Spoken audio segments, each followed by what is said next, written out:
পিলখানা হত্যাকাণ্ড সাবেক প্রধানমন্ত্রী শেখ হাসিনা, সাবেক সেনাপ্রধান মইনুল আহমেদ সহ ৫৮ জনকে আসামি করে ট্রাইব্যুনালে অভিযোগ দায়ের করেছেন শহীদ সেনা কর্মকর্তার পরিবারের সদস্যরা। আসামি করা হয়েছে সে সময়ের গোয়েন্দা বাহিনীগুলোর প্রধানদেরও। তারা বলছেন, সঠিক তদন্ত হলে হত্যাকাণ্ডের নেপথ্যের কারণ কি কুশীলবদের মুখোশও উন্মোচিত করা যাবে। শ্রীলঙ্কা আবারও রপ্তানিতে শীর্ষে। তৎকালীন বিডিআর সদর দপ্তর পিলখানায় ঠিক কী কারণে বর্বরচিত হত্যাকাণ্ড চালানো হয় তা এখনও স্পষ্ট নয়। কাদের ইশারায় এই হত্যাকাণ্ড? ১৫ বছরেও মেলেনি এর জবাব। নিহত ৫৭ সেনা কর্মকর্তার পরিবার এবার দ্বারস্থ হলেন আন্তর্জাতিক অপরাধ ট্রাইব্যুনালে।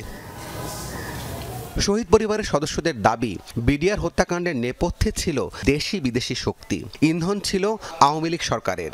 দুই বাহিনীর মনোবল ধ্বংস করে হুমকির মুখে ফেলা হয় দেশের সার্বভৌমত্ব। আমি শহীদ কর্নেল কুদরত এলাহীর সন্তান, আমি সহ এখানে রাকিন আহমেদ আছে, বিডিআরের লাস্ট ডিজির ছেলে। আমরা আইন পড়েছি একমাত্র একটা কারণেই, যে আমাদের বাবার বিচার আমরা চাই। বাবা মাকে কেমনে মেরেছে আমি বলতে আমার বুকটা ফেটে যায়। জাতিকে দেখানো যে এটা ডাইলবাতের কোনো আন্দোলন ছিল না, এটা একটা পরিকল্পিত হত্যাকাণ্ড।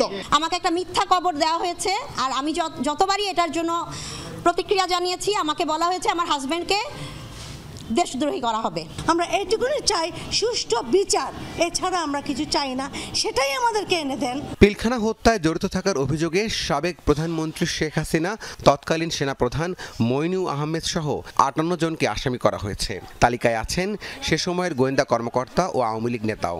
পরিকল্পিতভাবে আওয়ামী ফ্যাসিস্ট মতাদর্শকে প্রতিষ্ঠা করার জন্য দেশপ্রেমিক এবং দক্ষ অফিসারদেরকে খুন করা হয়েছে। পিলখানা ট্র্যাজেডির তদন্তে সরকার কমিশন গঠন করলেও জড়িতদের মুখোশ উন্মোচিত হবে বলে মনে করেন নিহত সেনা সদস্যদের পরিবার।